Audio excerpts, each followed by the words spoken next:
Good evening, ladies and gentlemen. Thank you all for being here tonight. We have a capacity crowd, and I wonder why. First of all, I want to thank Nikolai DePippa, the director of our public programs, who you've heard me say on many occasions, I think runs the best college speaker series in the country. And it's fine, he deserves a round of applause. He also has this knack of timing. And while this program has been scheduled for some time, the timing literally could not have been more advantageous for a community conversation and discussion. So if I could ask if you could please turn your cell phones off or silence them unless you're tweeting. And if you're tweeting, tweet away. I want to recognize Senator Linda Chesterfield's here. I don't know if there's any other legislators that have come. I want to recognize, I know 2 members are here, there may be others, but I want to recognize Diane Zook and Jay Barth from the State Board of Education who are here.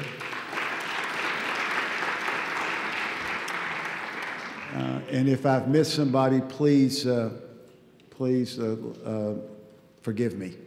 But we're glad to have you all here. To introduce our speaker tonight is Clinton School student Darian Mull, who will tell you that she wants to be a teacher.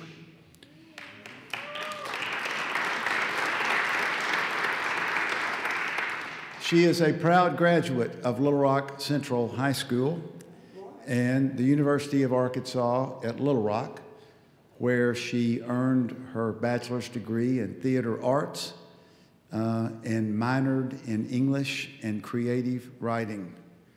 She is a success story from Little Rock. She loves music, both vocal and instrumental. At UALR, she founded and was president of a group called Support Our Sisters, which was an organization that encouraged and empowered young women. And at the Clinton School, she's working with the Arkansas Commitment, which mentors African American students in Central Arkansas. And she's planning this summer to go to Ecuador on her International Public Service Project to work with an arts organization. Please welcome the very talented Clinton School student from Little Rock Central High School, Darian Mull.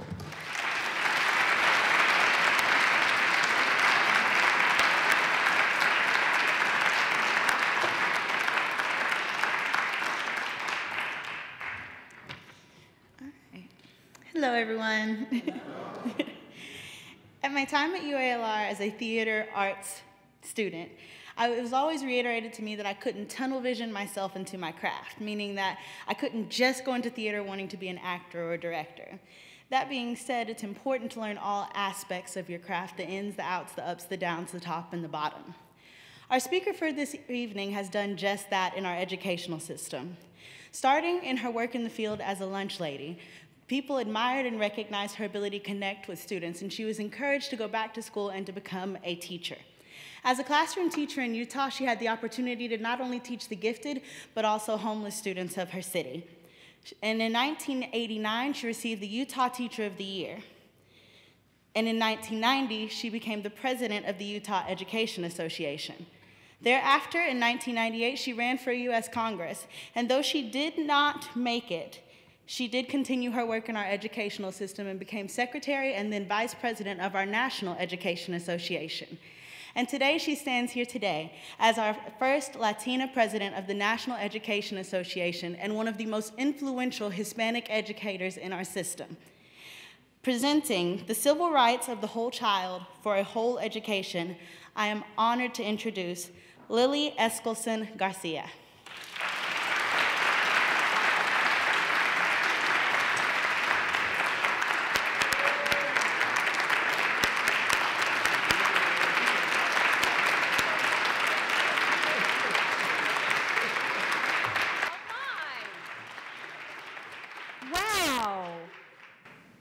están todos?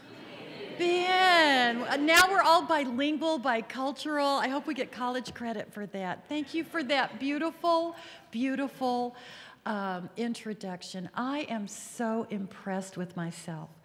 Wow. Wow. And I'm looking at all my Arkansas friends. Look at all of, I recognize a lot of good people sitting in this audience right now. So we'll have our family reunion when we're all done. Because I want to say this, and Laura knows what I mean when I say, I love being around people who are not normal. You are not normal, you know, and there are people who are home watching TV, they're putting the soup on, they're paying bills. You are sitting in an amazing room here at the Clinton School of Public Service. I just love that that exists, a school of public service. And you want to know what you can do to make sure that every blessed child has the civil right to a whole child education. I am so proud that I work for 3 million Americans. 1 in every 100 Americans is a member of the National Education Association. I love that. How are you doing? And we get up every morning because we love someone else's child. And that's why I have to believe you're here, whether you're an educator or not. You are here because you care about this world's children. And the world is desperately trying to tell us something. Years ago, I got to travel a little bit of this world, and I got to go on a project sponsored by a neighbor of yours called Heifer. Have you ever heard of them? Can we have a hand for Heifer? Oh my God, I love Heifer. And Oscar Castañeda, where are you? Oscar is right here representing Heifer tonight, because I told him, I said, we're going to talk a little bit about this incredible program and what it has to do with that whole child getting a whole education as a civil right. You already know the story because you live here in the neighborhood. After World War II, an amazing minister, Dan West, goes on a mission to feed war-torn Europe. And after a year, he's ready to come home. And he said, you know, I haven't left anything behind.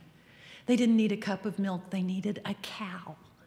And Heifer was born. He went back home and he asked for donations from his farmer friends, not of money, but of cows and goats and chickens and seed corn. And their idea was to transform communities so that they could care for themselves. NEA sent me there with the Heifer group because we were worried about more and more of our own schools who were slipping into just dysfunction. They were struggling with some of our most disadvantaged students, and we knew that Heifer was working with those struggling communities of poverty to lift them up so they were self-sustaining. We thought maybe we could look at their model as we deal with more and more struggling schools. Now, the Heifer folks told me in the beginning, I'm told 70 years ago when they began, we made a lot of mistakes. We had a lot of good intentions, but we didn't always do it right. So our plan was to constantly monitor, look at where our mistakes were, and stop doing what didn't work, so you know they have no future in Congress.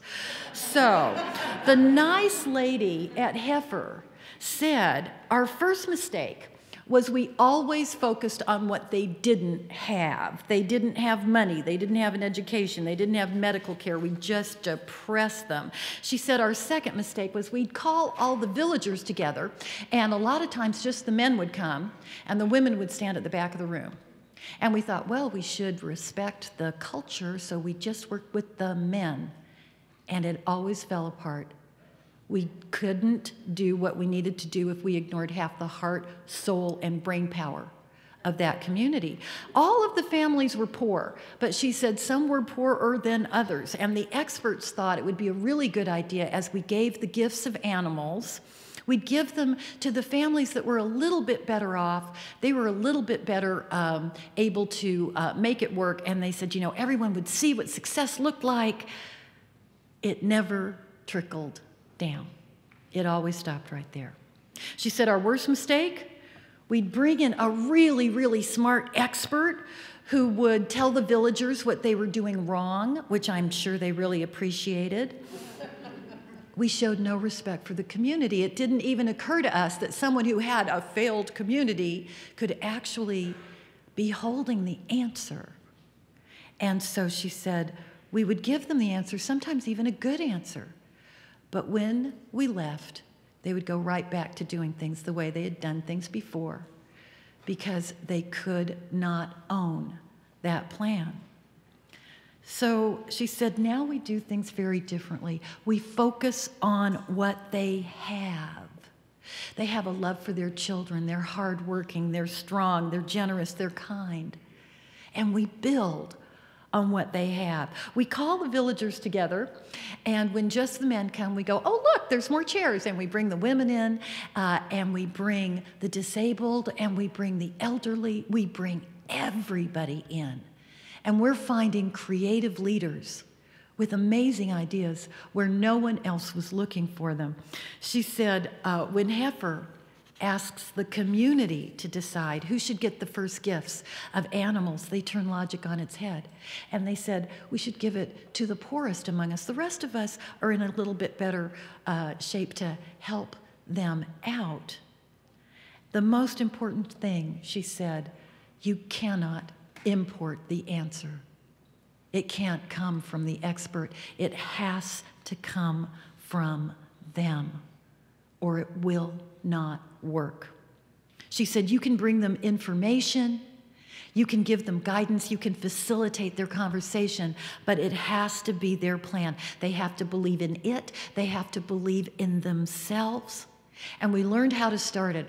We start asking them to imagine what they want their village to be, the kind of village they want their children to live in. And they start to imagine owning a small business, children who can read, buying a little piece of land. She said, once you get them to start to dream, nothing will stop them. We can dream a dream of the Heifer model if we see how this relates to what we're trying to do, not just in Little Rock, but all over this country. How many of our struggling schools hire some expert to come in and tell us what we're doing wrong, and then they don't understand why we don't appreciate it, and we're really glad they go away? And we go right back to doing things that we had done before, even though what we were doing before didn't work. How many of those experts ignore the voices of the teachers, the support staff, the principals, the parents, even the kids? How many of them see us as the problem to be fixed instead of the source of the solution? How many improvement plans are designed for some nice, quick success on paper, so you focus on drilling the bubble kids? You ignore the kids that are really, really beyond, and you ignore the kids that no matter what you do aren't going to hit that bubble. Heifer has no bubble families. They just do what's right for lifting up the whole community. Heifer's system begins with those that are most in need and is structured to raise everyone up together, not in cutthroat competition, but in a culture of kindness and cooperation and mutual support. And Heifer can do this because they are so clear about their purpose. They want sustainable, independent communities where families cooperate to take care of themselves. They constantly monitor whether or not the assumptions they're making are achieving their purpose. And if it's not moving them towards their purpose, they stop and they rethink their entire plan. And that's an important lesson for us, because we have spent 12 long years under No Child Left Untested. Which, by the way, as much as someone wants to talk about it being cutting edge and revolutionary, we know what it is. It's a factory production model.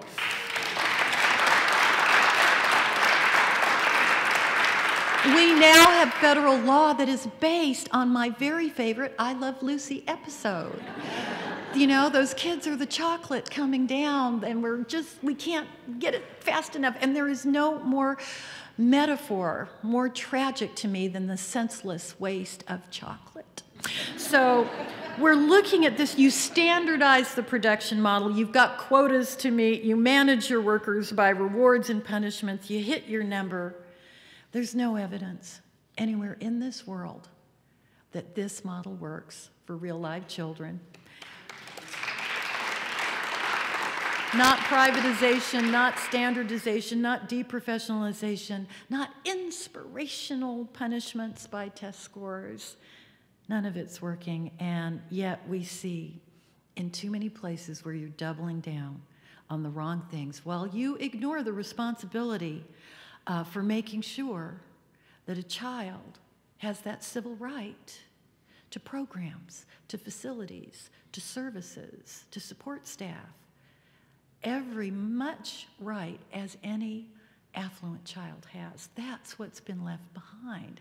Now, I accepted an invitation from a very pro-privatization, anti-union think tank that invited me to be the main entree on their lunch panel discussion, and it was entitled, How Public Schools Can Do More with Less. That's original.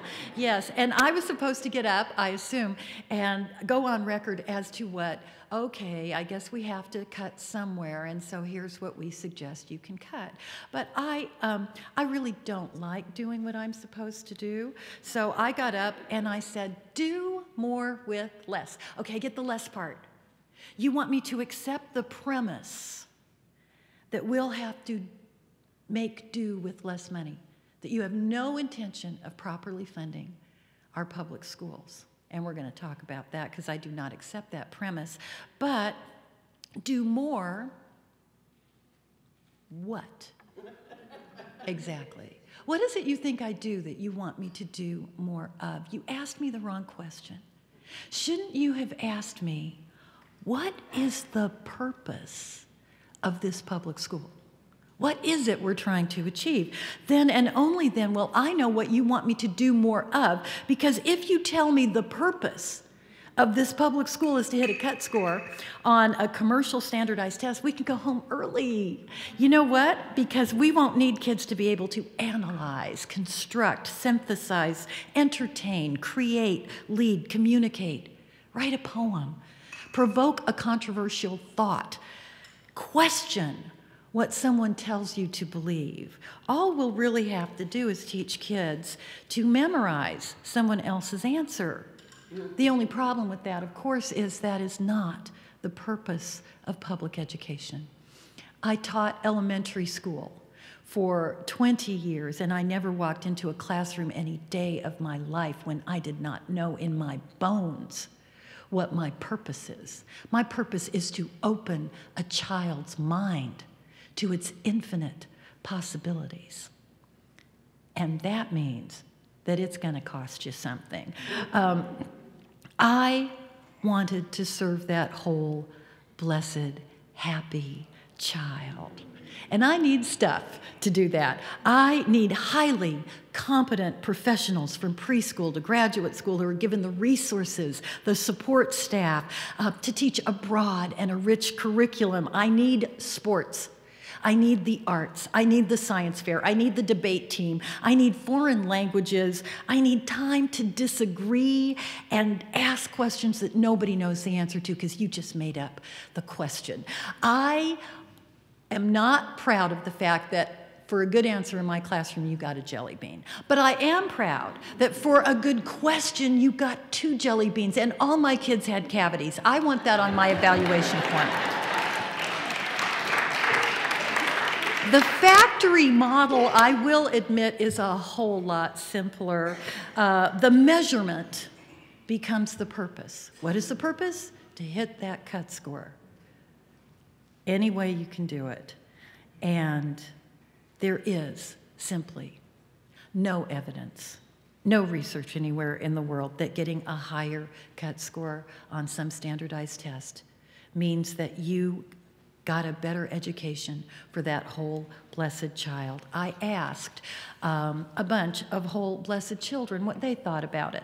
I spoke to some really smart high school kids taking a summer school gifted class at American University in Washington, D.C. They were discussing school reform, how to judge a teacher, how to judge a school, and whether or not you could do that with test scores. So I said to them, give me a word that describes the perfect teacher. And all the hands went up. Caring, funny, tough, understanding, smart, fair, creative, patient. And I filled that chalkboard. It was a chalkboard. Remember chalk? I remember chalk. I filled that chalkboard with the most gorgeous words. And then I said, okay, perfect teacher, which of these things would you know about your teacher if the only thing you knew about that teacher were the test scores of her students? And they laughed. One kid said, you know, I do really well on tests when I have a good teacher. I do really well on tests when I have a bad teacher. I just do really well on tests. I'm really smart. And I thought, well, A+ in self-esteem. And one kid said, I had a really bad year one year. I mean, everything in my life was falling apart. And everything in school was falling apart, too, because I wasn't paying any attention. There were probably 2 people who saved my life. The school custodian and my science teacher, because they put their arm around me and said, what's going on? And they treated me like a human being. What I needed from the people in my school, you couldn't put on a test that year. Our heads and our hearts tell us that there's no reason to support this factory school model. But there's also research on our side, too.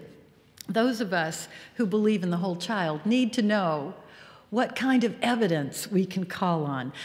There is a whole child movement, and it can rely on evidence from test scores. Okay, let me explain.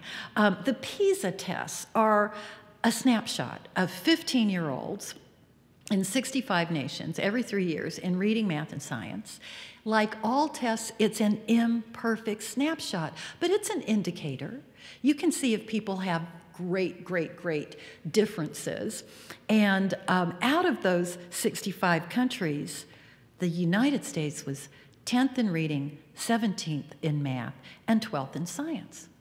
We've actually moved a little down those rankings, not because our kids are doing worse, but because other countries are moving up. If it's a ranking and somebody moves ahead of you and you're just staying still, and we have just stayed still in those PISA rankings all these years that we've been doing this factory model, it has not impacted our rankings, except other countries moving up. Shouldn't we know what those other countries are doing? We keep being told we have global competition.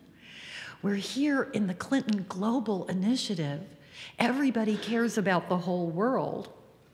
So let's find out about those countries that are ahead of us. Singapore does a whole lot of testing, but when it comes to using those tests for the name 'em, shame 'em, blame 'em game, education officials said, and I quote, "We never use targets. Focusing on targets leads to shortcuts in teaching practice. No good for students ever comes from embarrassing our educators." And Singapore is at the top.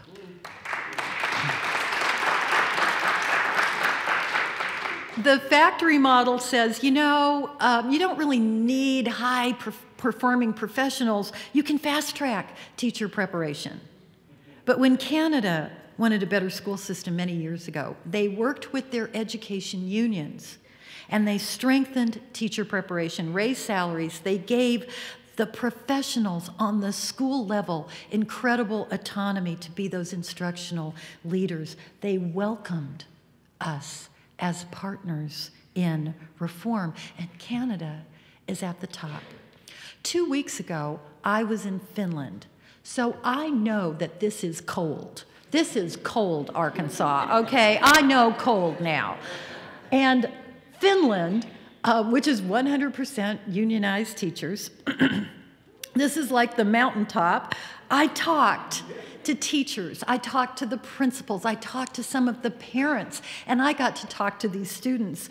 And one teacher said, we've always had fights between conservatives and liberals in our government, but never on education. Can you even imagine that? She said, everyone agreed 40 years ago when we decided to do something very different. Because every time someone says, well, Finland's not us, Finland doesn't have the diversity, Finland was about where we are. By the way, it's where Sweden and Norway that are doing the factory model. 40 years ago, Finland went like that. It's not. If it was just that they have an easier, more homogeneous community, wouldn't Norway be there? Wouldn't Sweden? They're not. They're doing what we're doing, and they're stuck. So what they said, they said, look, we've got no oil here. We've got no diamond mines. All we've got are people, and not very many of them. She said, we built our system around the premise that we have no children to waste. Can you say the same?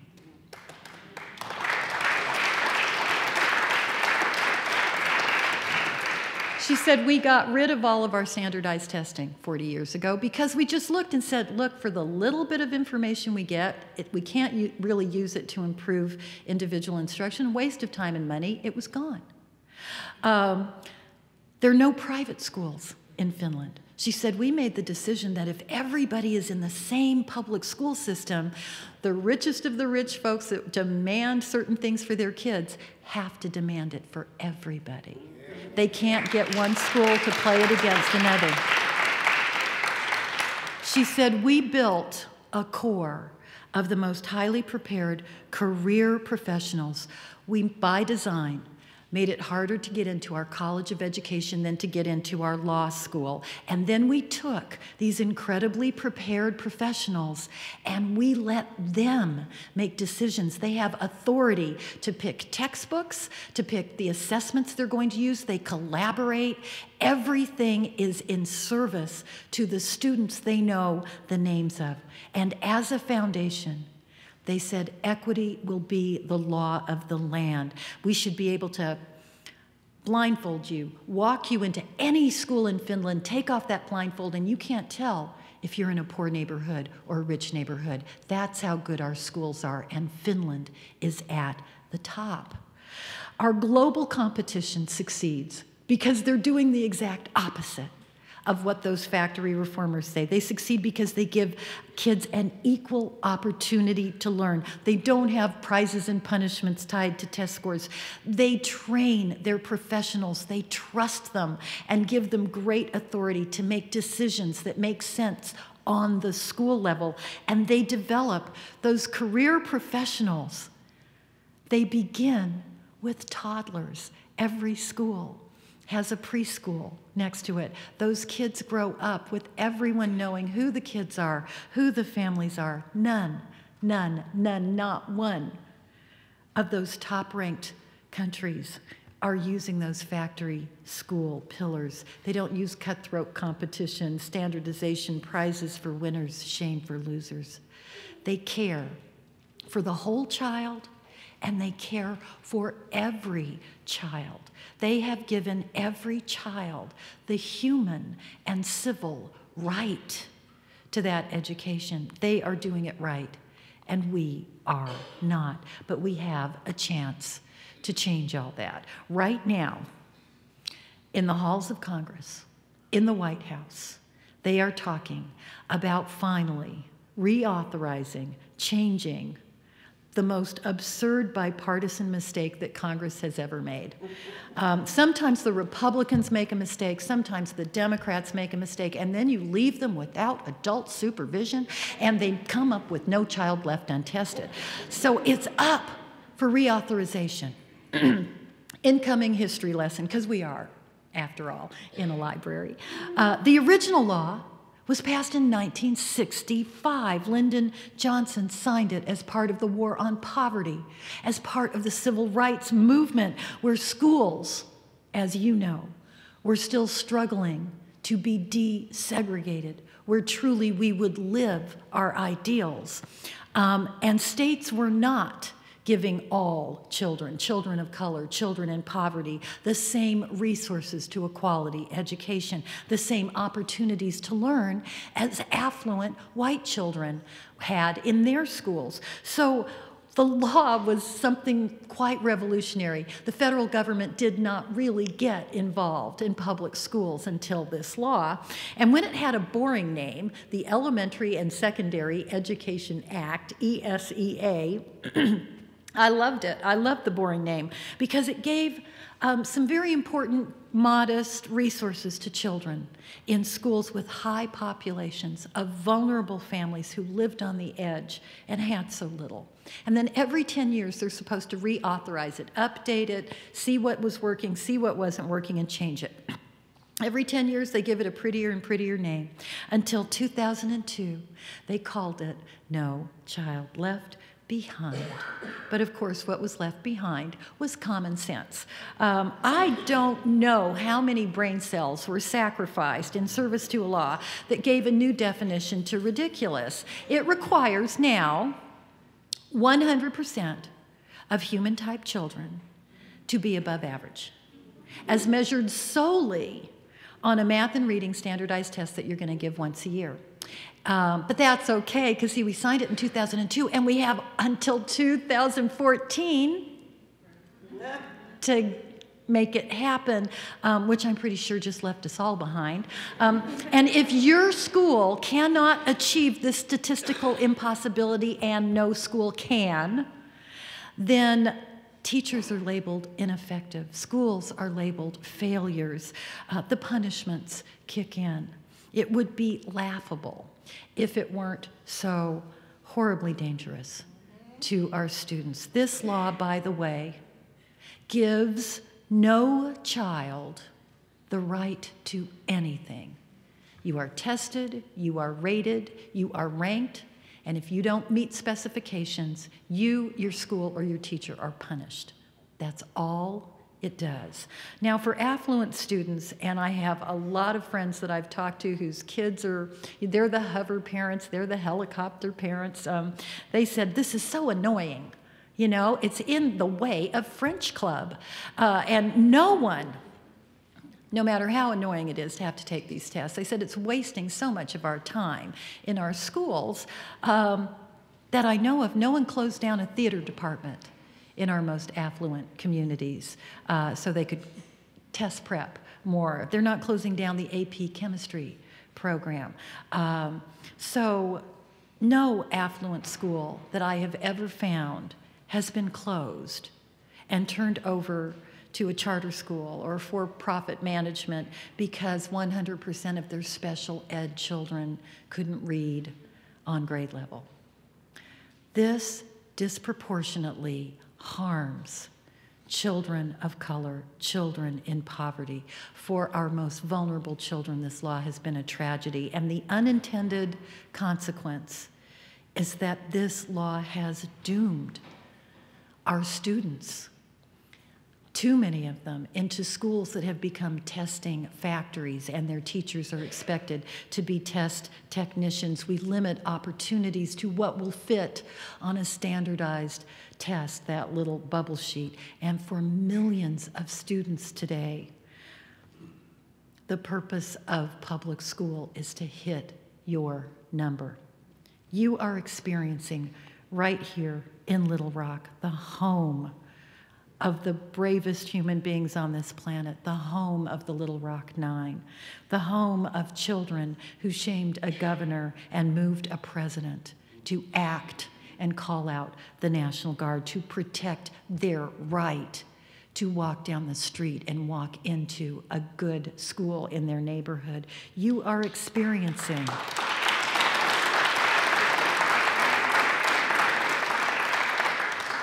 what can happen when you don't hit your quota of kids that hit their cut score on that standardized test.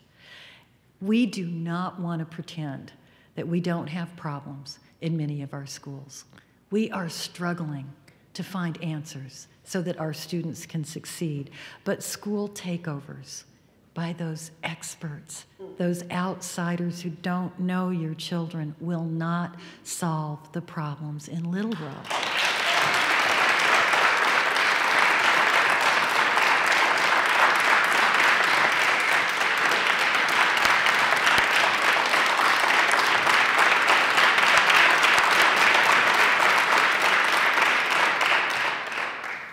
What we find on all of those takeovers, it usually gives the illusion that you're doing something.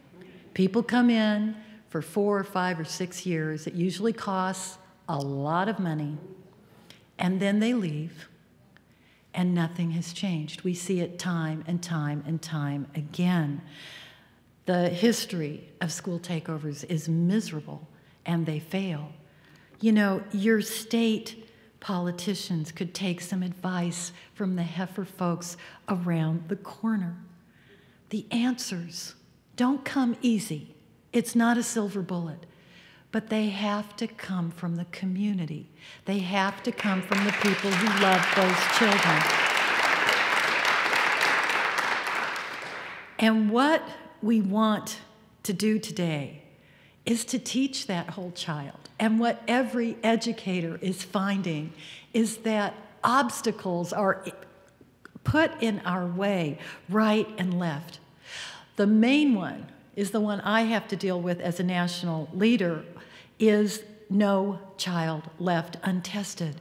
It's time to tear down the barriers of the biggest wall that's in front of progress. We have to tear down that wall during this reauthorization, and I will tell you, I think it's going to move quickly. And we need to have our voices there, people who love kids, the parents, the educators, the administrators, the lunch lady. I was a lunch lady. I'm a really good lunch lady, too. Everybody that loves those kids has to make their voice heard. We have to end this insane obsession of judging everything that goes on that school on nothing more than that standardized test, which was designed to be one small indicator that would give us one little piece of information, and now they've made it everything.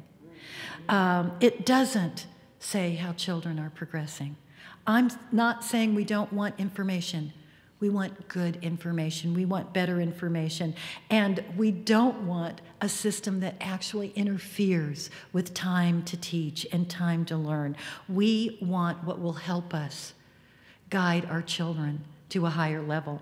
The best thing that ever came out of No Child Left is that it required disaggregation of data. So yes, I want to know, here's whatever assessment you use, and I want to know, how did our ethnic minority children, how did our poor children, how did our special ed children, how did our English language learners, how did they do? And when you can see when an indicator is miles apart, that's an indication that something needs to change. But what they've done is they've just said, we see it's miles apart, how many teachers do we fire? As if that were the answer. We want indicators. We want better indicators. We want that dashboard of indicators that tell us how our students are doing. Wouldn't it be great to have a yearly report card that also measured how many of those categories of children were earning college credit in high school? I know if you get a good score in an AP class, you can have your community college come in and do concurrent enrollment. But I also know that most of those programs are in these schools, and they're not available in these schools. Wouldn't it be great to disaggregate how many kids have access to programs that can actually get them into college? We can help people design something that gives us better data about progress of our students. I made out a lot of report cards in my life. I'm not afraid of testing. We're teachers, we invented tests, but we want to test what matters. And I want a portfolio of evidence that I can sit down with a parent and say, here's what we're working on, here's where your child shines, and here's where we're really gonna pull together and try something different.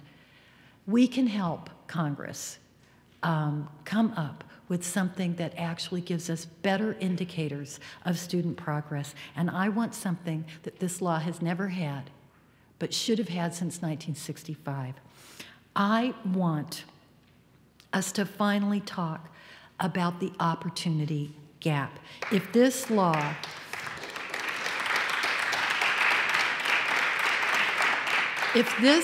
is truly going to protect the civil right of all students to the services, the programs, and the facilities that the most affluent students have, then you have to measure school by school. You have to measure which children have access to comprehensive programs and which kids don't even get recess. Which kids get the arts and athletics and which kids get test prep. Which kids have after-school programs. Which kids have clubs. Which kids have the highest qualified, experienced teachers. Which students have those wraparound support services, the librarian, the school nurse, the reading tutor. Which kids are getting what they need to help them get into higher education? And which kids might actually be moving up on a test and are actually getting fewer opportunities to learn? And here's where we can use your help, because we know those schools are out there. And we're asking everybody to go up to NEA.org/opportunity. Tell us the name of a school that has so much and those kids deserve it all. And tell us the name of a school that doesn't, in the same state, in the same county, in the same district. Because we want to be able to call out what these kids have, they need. Their parents fought for it. They probably paid a premium for a house in a community so they could send their kids to that school. And everything they demand for those kids, every child in this state deserves. And you can go up and lift up those schools that need our voice. For 12 long years now, we've obsessed on the test score gap and pretended that that was somehow our civil rights agenda.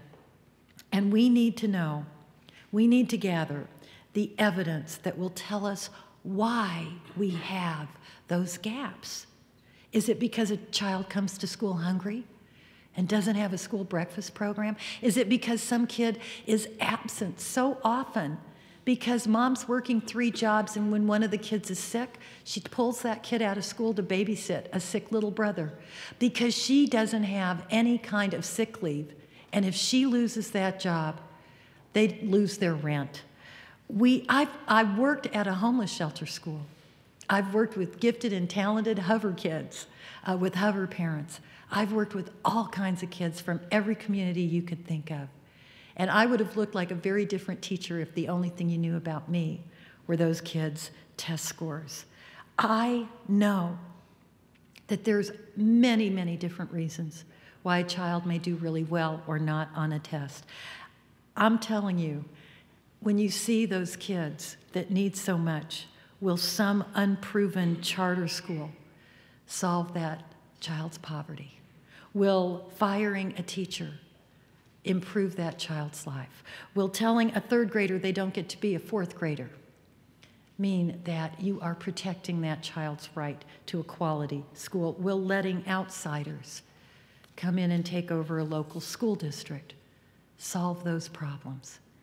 Our children don't need another test. They need the legal, civil human right to a great public school, to the opportunity to learn, and they need it more than ever right now. Just released is a report from the Southern Education Foundation. This is the first year in our nation's history that the majority of our public school students will qualify for free or reduced lunch. These are children in financially struggling families. More of our students are going to depend on that whole education coming from their school. Their parents can't afford music lessons. If they don't get music in that school, they're not going to get it. They can't afford Little League. If they don't get a sports program, they're not going to get it. These are folks that can't afford lunch for their kids. And our schools are everything to these students. What we haven't come to grips with, these students are everything to our country. Like in Finland, we have no disposable children. We have no children to waste. And so no more games. We demand solid evidence of real student progress. We want solid evidence on where the gaps are in the civil right to the opportunity to learn. The public deserves information on gaps in resources because there's one group of people that have been left out of any discussion on something called accountability. And those are the policymakers with the purse strings, the policymakers who get to decide that we have a taxing structure that will give some kids everything and some kids so little. They have refused to hold themselves accountable for doing what's right for all of our students for 12 long years. There is nothing more important than getting this right. Our teachers, our support staff, our administrators, our school boards, the community activists, the parents, the students. None of us can do this alone. We have to come together like the pieces of a puzzle. I heard this story once about a dad who's just trying to read the paper and his little boy's pestering him and wants some attention. He keeps asking him questions and bothering him. And Dad looks down and on the coffee table, there's a magazine open to a map of the world, National Geographic. He gets this great idea. He rips out the map. He tears it into little pieces, and he hands it to his little boy. He says, let's play a game. This is a puzzle. Go in the kitchen, get the tape, and you have to tape the map together, and the rules are you can't talk until it's all done. And Dad thinks he's got a couple of hours. In a couple of minutes, the kid comes back, and it's put together perfectly. And the dad's amazed. He said, how did you do that? And the little boy says, well, it's kind of a trick. He turns it over and he says, see, there's a picture of a kid on the other side, and if you put the kid together first, the world comes together all by itself.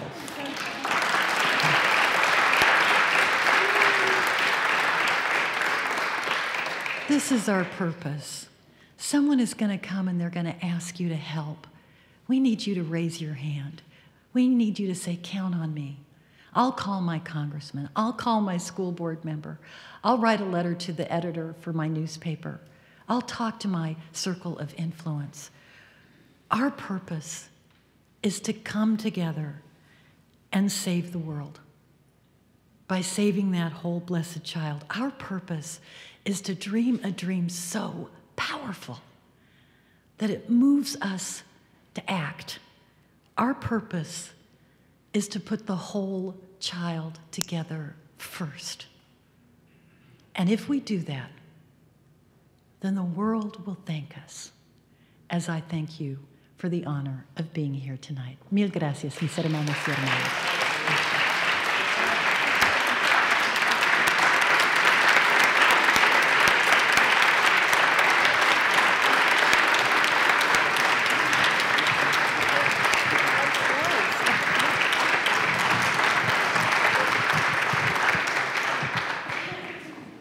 We have time for a few questions. If you will raise your hands and please wait until someone with a microphone gets there.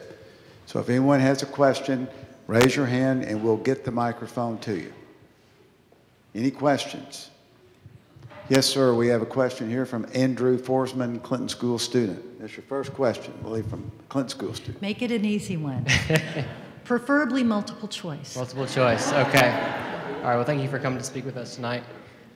So given the declining cultural prevalence and political power of unions in the United States, particularly within the last 30 years, what are some of the things that the NEA under your leadership needs to do in order to recapture the momentum and, honestly, the rhetorical space to make these reforms possible? Excellent question, A+. You're right about the diminishing number of unions and people in unions. NEA is 3 million people. We are 3 million educators. And how many people in this room right now are members of the National Education Association? That is a circle of influence that repeats itself over and over. We will never be able to compete with people who can plunk down millions and millions of dollars and create foundations that make stuff up. What we have is what's in our heart and and our circle of influence. We still know that people truly do respect educators. They trust us with their children. And I'll run into people all the time going, well, you're one of the good teachers, Lily. Yeah, I am an example. I am a representative of some really amazing teachers, and we're so proud of what we do.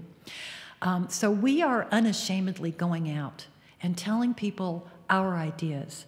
We will talk to Congress, we will talk to the press, we will talk to the White House, we will talk to families, we will talk to those millionaire foundations, and we will say, listen to us.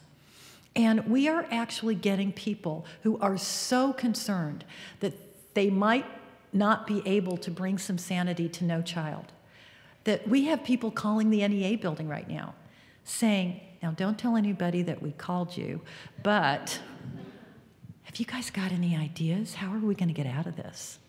So the momentum is out there because they've passed something so bad, and it hasn't worked for 12 years and never will, and they know that. So they're actually starting to come to the people who represent the folks who know the names of the kids. And if we can bring the parents in, if we can bring the students in, if we can say, as in the Heifer Plan, bring our communities together and give us some authority in that school building to actually say, here are our goals for getting kids ready for the next level. We're not afraid of assessments. We're not afraid of measuring what matters. People are starting to listen to us because they messed it up so badly. And we're going to step forward with the right answers. Yes, we have a question right back here. Wait for the microphone, please. It's coming right up with you. Mark Cooper, Director of the Masterson Center for Learning in Conway, Arkansas at UCA. Gosh, you talk about the opportunity gap. I'm getting very close to retirement, and I've spent a lot of time trying to represent struggling learners within our own country, as well as now the kids from the Kipsongo slum in Kitale, Kenya. One of the things that I am very concerned about is part of this opportunity gap needs to include what Cassell and various people in the country talk about in terms of social emotional learning skills. Yes. And it concerns me that we have kids who are sitting in classrooms who need to develop their frustration tolerance, their motivation, their persistence, their ability to persevere, all those social emotional kind of skills that become a catalyst to transport the success that we're talking about. But I find throughout the country, with the exceptions of a few states, there is no attention to those social emotional learning skills, and I think they need to be included in this. I would like for you to address that. Absolutely. We're actually working with several other foundations to bring that to light. Tim Kennedy, I don't know if you know his foundation. One of the Kennedy cousins is working on that. Goldie Hawn has a foundation that deals with social emotional development. I heard her at a press event, and I thought she was going to be there as a comedian. And this woman is really knowledgeable about what's going on. And as I was talking to her afterwards, yes, I did get my picture and an autograph, but she said, it worries me that this obsessive focus on testing is absolutely messing with our children's social emotional development, the stress that it's causing. Her foundation actually gives some training to teachers to help connect that social emotional, but she said it's frightening. It's frightening when that's all that the teachers are stressed out, the kids are stressed out. And she said, we need to bring something into those schools. I told her we're trying to bring some sanity to the cause of that distress. But regardless, that's just part of that whole child.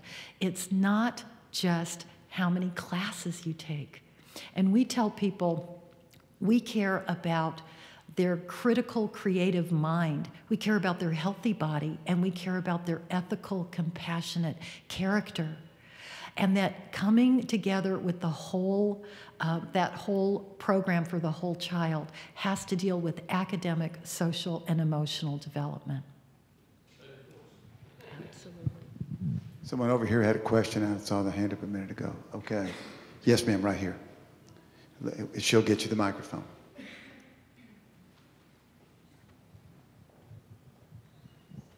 Thank you so much for coming. Amy LaFawn, I'm a Clinton student, Class 8, and I've devoted my Clinton education and my law school education to studying this very problem. As a Katrina survivor, I saw what happened in New Orleans, and I had the amazing good fortune to serve my international public service project at Nuestra Escuela in Puerto Rico, which is a democratic school founded in love and respect. And that's all I want for the young people that we have here, and I'm the mother of 2 teenage sons myself. I fully agree that we need to move beyond the factory model. I think that it has reached the point of collapse. So how do we reform, revise, throw out No Child Left Behind, and how would we write federal and state law that would allow for Montessori, Waldorf, classical liberal arts education, which is now alternative, because my child at Catholic high school is reading whole novels of great literature instead of excerpts to be tested on. In New Orleans, there's a wonderful Waldorf school, and they said they would love to be a public charter school, but they will not do it because of the testing.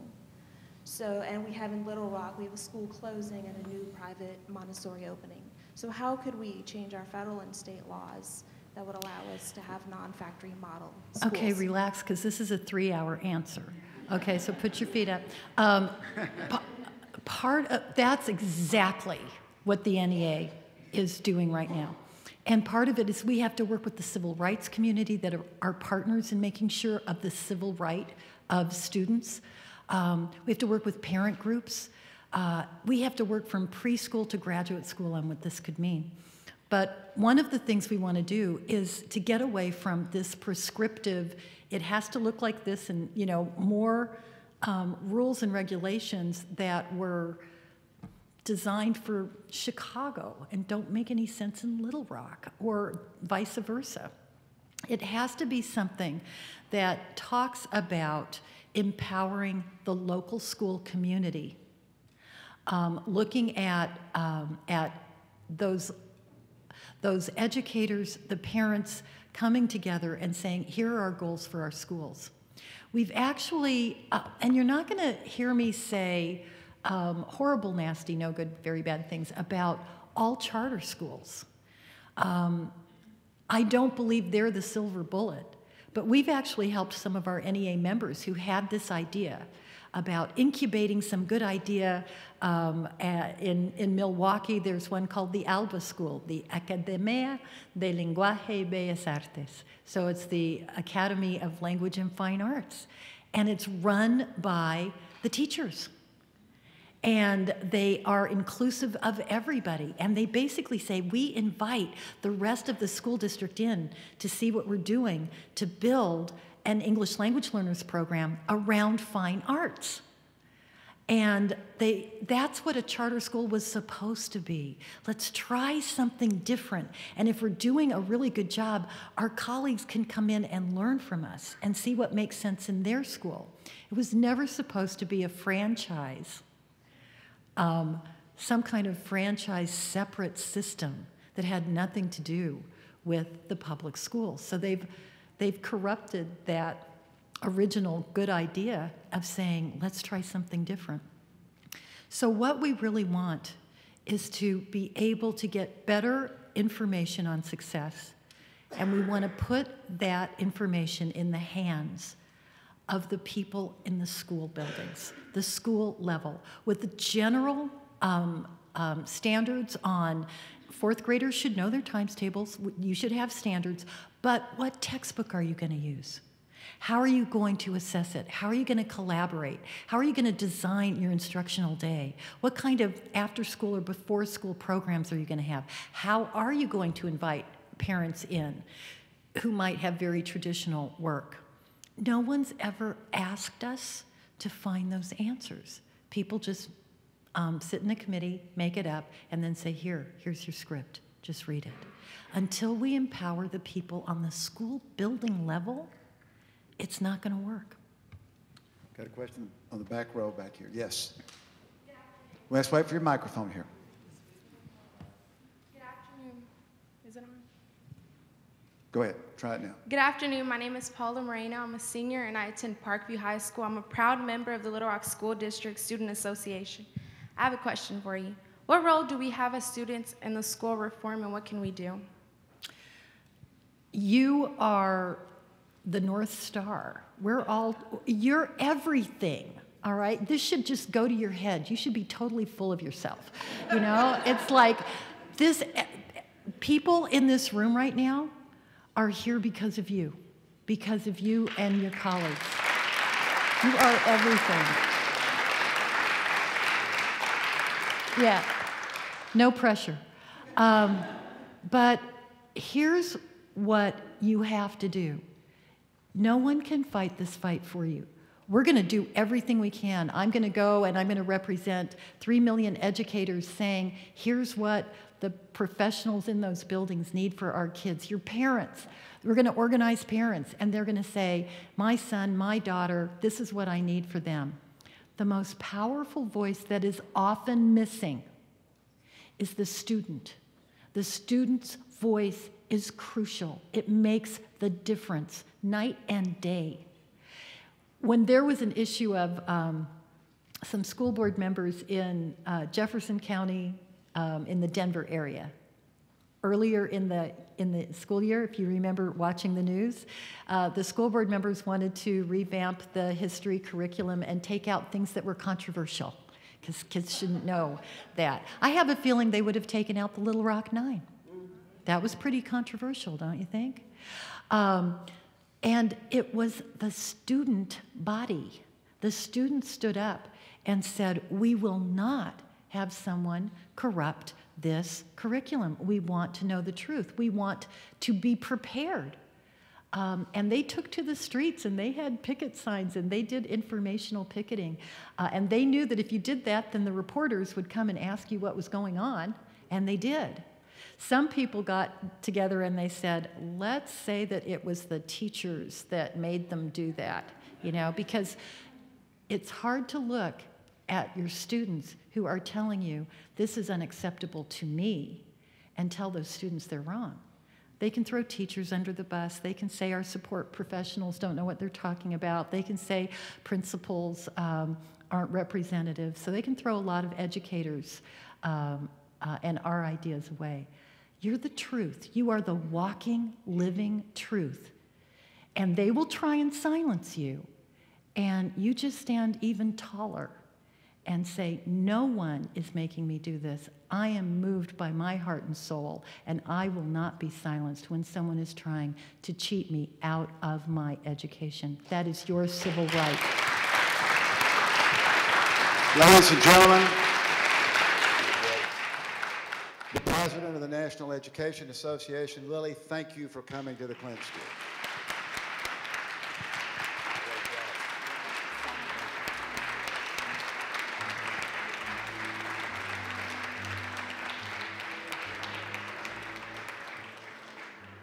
Thank you all for being with us. Have a safe trip home, and if you have an opportunity, say hi to her and visit with her.